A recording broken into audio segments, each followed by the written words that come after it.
Hi viewers, welcome to this video, and today I will be teaching you how to transfer Google Photos to another account. So just let's start. So first of all, you guys have to open up your Google Chrome and open up your Google Photos from here.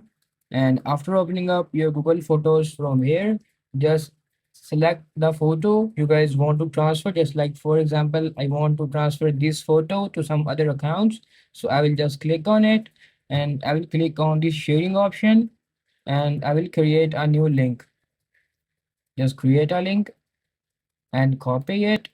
And after copying the link, just open up that account in which you want to transfer your this photo. Just like, for example, I have to transfer this photo again to my this account. So I will just click on upload.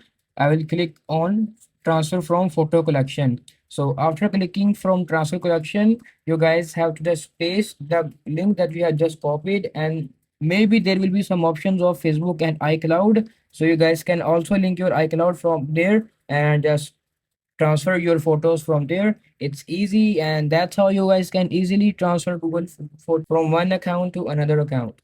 If you find this video helpful, please like and subscribe to this channel, and thanks for watching.